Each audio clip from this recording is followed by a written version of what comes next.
À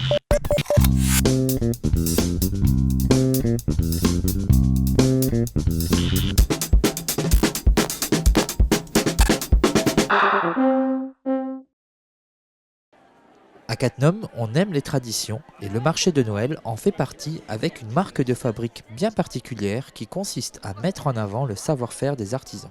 J'achète le lobe de foire entier, je le déveine, ce qu'on appelle, donc j'enlève tous les vaisseaux sanguins qui sont dedans et les nerfs. Donc je l'ouvre délicatement, je fais ça avec un couteau machin, et puis après je l'assaisonne, donc ça avec une recette que je garderai, et un peu de cognac, du sel, du poivre, quelque chose comme ça, et puis après il est mariné 24 heures, et après je le mets en terrine et je le cuis. Donc après je vends du nature, je le prépare aussi avec de la pulpe de coing ou de la compote de figues, ou j'ai une autre variante aussi qui plaît beaucoup, c'est avec du jambon ibérique, du pata negra. Donc ça donne un petit goût de noisette et de salé en plus. Je fais des couronnes décoratives pour Noël. Donc j'achète déjà les supports, je les décore. Je fais aussi des cônes, des formes voilà, sapin un petit peu, des décos à mettre sur la table, sur des bûches en bois. Il n'y a pas du tout d'artisans qui font du made in Taiwan ou des choses comme ça. Ce sont que des gens qui sont soit du métier ou amateurs et qui fabriquent les objets eux-mêmes, que ce soit bijoux, du bois ou autre. On se veut qu'ils fabriquent eux-mêmes. Donc on sélectionne une trentaine d'artisans, on passe par mail pour avoir des photos, pour vraiment sélectionner, pour essayer de faire ça de manière homogène et surtout pour éviter les doublons et qu'on se retrouve avec trop de bijoux ou trop d'objets en bois, ou voilà, qui est vraiment pour tous les goûts et on essaye de voir pour les adultes et pour les enfants. Il n'y a pas que dans la salle des artisans qu'il y a du savoir-faire, car avec l'équipe de bénévoles de Cattenom Loisirs Culture, il y a aussi de la maîtrise côté restauration en cuisine. On fait de la bruschetta en italien, donc c'est une préparation à base de pain. On coupe une grosse tranche de pain de campagne en fait, qu'on va faire griller au four. Après on la frotte avec de l'ail. Et après, on met une petite préparation de tomates coupées en dés, marinées dans de l'huile d'olive, des épices, etc. On va remettre ça dessus. On va ajouter du jambon. Nous, on le fait au jambon de Parme, plus de la mozzarella qu'on repasse au four un petit peu. Mais d'abord, je fais rôtir mon bœuf, découpé en petits morceaux. Ensuite, je rajoute les épices, des légumes, du paprika, des poivrons et c'est tout. Puis je laisse mijoter ça pendant 6 heures, la veille de la fête, quoi. Cette année, la municipalité avait misé sur 2 journées de festivités autour de Saint-Nicolas. Une première journée avec la remise du concours des dessins, le concert de l'orchestre et du big band et la restauration assurée par Cattenom en Fête. Une deuxième journée avec la remise de friandises par Saint-Nicolas et le Père Fouettard, mais aussi des animations musicales et des animations pour enfants. On a privilégié les jeux d'autrefois, les jeux en bois. Donc, et puis il y a des jeux plus modernes aussi, comme le Puissance 4 par exemple, et un jeu qui ressemble au Qui est-ce. Les enfants doivent deviner quel personnage est sur la petite étiquette qu'ils ont pris dans le pot. Pour nous, c'est important de participer à cette manifestation parce que ça fait partie de la vie locale et notre association fait partie intégrante de la commune. En plus, notre domaine, c'est la petite enfance, l'enfance, donc c'est normal que nous soyons au rendez-vous chaque année. Comme les Catmômes, CLC ou Cattenom en Fête, d'autres associations avaient été sollicitées pour participer à la mise en place d'animations festives. Au final, ce week-end aura permis aux Cattenomois de fêter dignement la venue du saint patron des écoliers et de lancer définitivement leur compte à rebours de Noël. 2 ateliers couture pour 42 enfants ont été organisés à la médiathèque. 2 ateliers encadrés par une animatrice passionnée et expérimentée.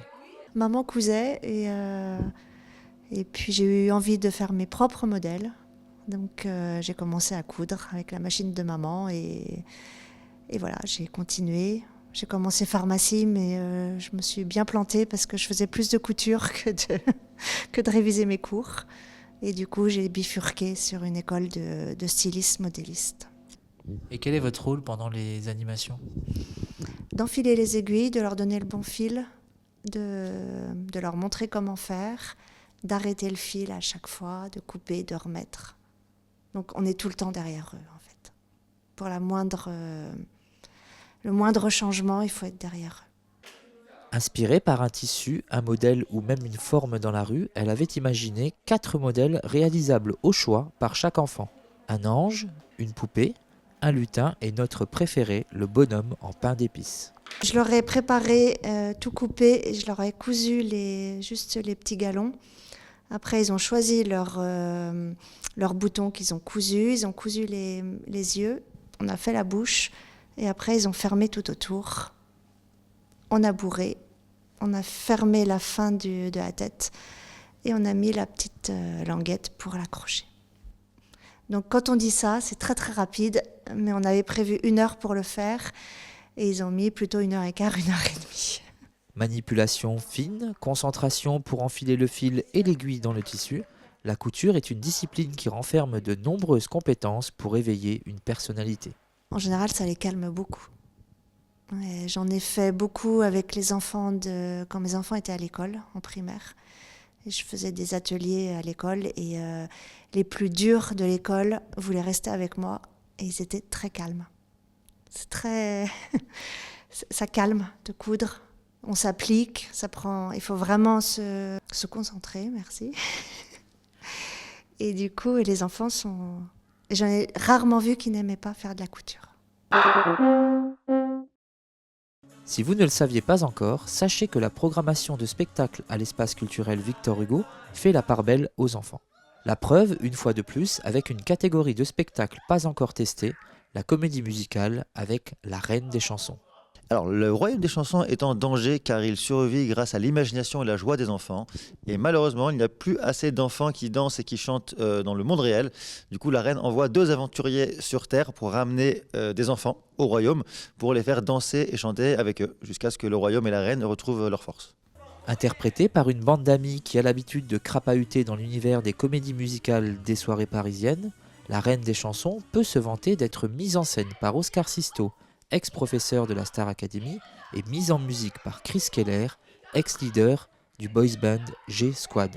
J'ai écrit le spectacle avec Adam Tayeb, qui est un auteur d'humour, de stand-upper. Et du coup, on a écrit le spectacle avec énormément de second degré et de double lecture. Il y a beaucoup de vannes qui sont adressées aux parents et des références à certains films ou humoristes des années 90 qui parlent qu'aux parents et pour qui les enfants sont juste une suite dans l'histoire. Et en fait, il y a une vraie double lecture. Du coup, les plus petits vont s'amuser vraiment avec le côté magie, fantastique, tout ça. Et les plus grands vont s'éclater sur les chorés, les chansons, parce que c'est que des chansons qu'ils connaissent, puisque c'est des comptines de l'enfance, mais revisitées sur des rythmes modernes. Par exemple, le Roi Dagobert, ça va être un rap. Meunier, c'est une samba. Le Petit Navire, c'est une salsa. Voilà. Et du coup, les plus petits se retrouvent dans le côté, on va dire, plus enfantin, avec les costumes, les petits tours de magie qu'il y a, les couleurs, tout ça. Et les grands vont vraiment s'éclater avec les chansons, les chorés, parce que on a essayé de pas faire un spectacle qui soit infantilisant. Au contraire, on a fait les chorégraphies sont les mêmes que si on avait fait un spectacle pour adultes, quoi. C'est des vraies chorégraphies de comédie musicale. En effet, le spectacle a la particularité de plaire à tous, petits et grands, mélomanes et humoristes, et ce, grâce à la forte complicité qui naît entre la troupe et le public pendant la représentation. C'est très interactif. Et pour l'improvisation, les enfants, je crois que c'est le meilleur public parce qu'il n'y a aucun filtre. Tout ce qu'ils veulent dire, ils le disent. S'ils veulent intervenir, ils interviennent. Et du coup, les premières représentations étaient un petit peu plus difficiles parce qu'on n'avait pas l'habitude. Mais là, ça fait quelques mois qu'on joue et maintenant, on s'éclate parce que toutes les réponses sont propices à des rebondissements. C'est génial, quoi. On a vraiment des chemins préparés grâce à eux parce que voilà, leurs réponses sont incroyables. Et du coup, on improvise avec eux. Ça arrive, c'est même arrivé qu'on ait des plus petits, genre des petits frères ou petites sœurs qui ont moins de 2 ans, qui soient dans la salle et que du coup soient un peu impressionnés, qui pleurent. Et en fait, on s'est rendu compte que dès qu'on leur parlait, dès qu'on les intégrait au spectacle, comme c'est interactif, on peut se permettre, eh ben, ils se calment immédiatement, ils arrêtent de pleurer et ils se sentent concernés. Et du coup, après, ils sont dans le spectacle autant que les grands et c'est génial. Pour ne rien manquer des prochains spectacles à l'espace culturel Victor Hugo, n'hésitez pas à consulter le site internet de la médiathèque.